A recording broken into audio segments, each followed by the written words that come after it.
here today at Issaquah High School, home to over 2,400 students.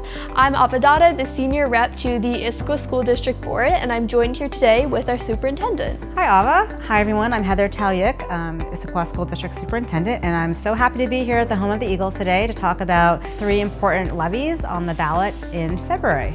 Yeah, thank you so much. So can you tell me why specifically we're running these levy measures now? Absolutely. So we're running these levy measures, which are actually a renewal of our current levies and funding support from taxpayers. And they are renewal in nature. So they are not new taxes. And I want to make sure that everyone is really clear about this. This is a commitment that our taxpayers have been making for decades to support the amazing supports and academic success of all of our students. Why this matters is because actually the state does not fund our district at 100% for basic education, and specifically the Education Program and Operations Levy, or EP&O levy, which is proposition number 1, provides 16.6% of funding for basic education. What that means is that it's about $70 million annually to support our amazing students and staff. $70 million sounds like a lot, but I know that as a student, I've definitely felt the effects of having access to a wide variety of electives and after-school activities that have not only helped me figure out what I want to do in the future, but also carve out a place and a community within Issaquah High School. Are there any other areas that this funding is going? I'm so glad that you mentioned those examples. So specifically, the EP&O levy does actually support extracurricular activities, athletics, and the arts, where our students can explore their passion and potential, as well as learn alongside their peers, under the support of our adults, in areas that are outside of the academic core. So for me, when I think about what other programs, that's a really critical set of activities to support your well-being. In addition, the EP&O levy supports programs like dual language and advanced coursework, which help provide experiences for our young people to explore different pathways for learning, as well as other areas of deeper learning.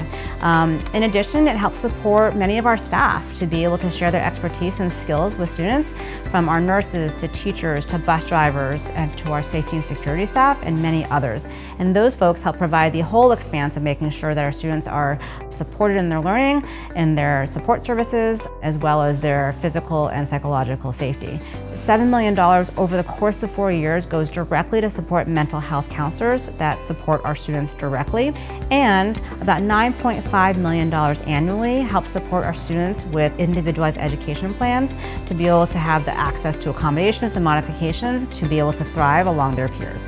I know individualized education is super important, especially as a student, and I think that having the opportunity to learn from so many amazing people who are part of our staff has been one of the most enriching parts of my experience at IHS. The next thing I wanted to ask about is Proposition 2, which covers technology and critical repairs. Why is local funding necessary for that as opposed to state funding? Great question. And so this is a case where actually $0 go from the state to the district to support technology and critical repairs. That's 0%.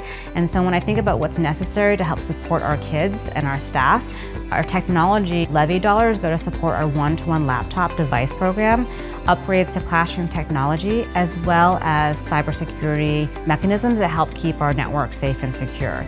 In addition, for critical repairs, it helps ensure that we have warm, safe, and dry buildings. And that is really about the highest need priority projects to help ensure that we are maintaining our current facilities. As a note, there's actually no new dollars proposed in this levy to support new construction, which might be a wondering on the minds of our community. If these dollars would go away, we would have to figure out other ways to pay for and support or make trade-offs for technology as well as critical repairs. So as a student, I definitely understand how important it is to have access to technology in today's world. Having district computers not only lets us use preloaded software and sensors for our science classes, but it also lets us make sure that we can do adequate research and write our essays for English class. So it not only ensures that we have support inside the classroom, but that we can also access resources and have that support outside of the classroom as well. The next thing I wanted to talk to you about is Proposition 3, which is about transportation. Now, I see our buses every day, but I was wondering what specifically it goes towards. Great question. The transportation levy, Proposition 3, helps ensure that we have a well-maintained and current fleet of buses, as well as that we are sustainable in our efforts on transportation. For example, we have 170 buses that traverse 500 routes across our district, which is over 110 square miles. And when we think about that, we want to make sure that they're being well cared for, maintained, and replaced on an appropriate cycle to make sure that we are meeting safety guidelines and taking care of our students in a safe manner. For sustainability, we want to make sure that we are currently expanding our electric vehicle fleet. So we currently have 3 electric buses, and we need infrastructure to support that, both charging and maintenance.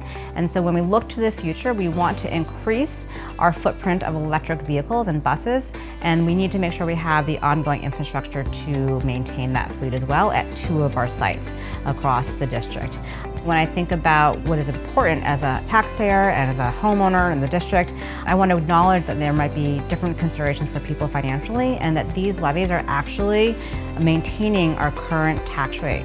It's a stable tax rate that allows us to sustain the commitment that the district has to our students and our young people.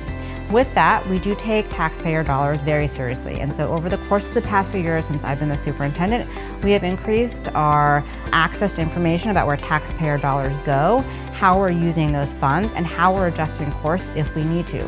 In addition, we put in place a capital projects oversight committee, which specifically looks at our capital fund expenditures and where those taxpayer dollars go to support our overall construction in the district. And that was an area that was a very high growth area in the past decade. Thank you so much for the quick overview of our 3 levy measures. Remember that you can find more information about each of them online on our website, and also remember to vote by February 10th. Thanks for having me. Yeah, of course.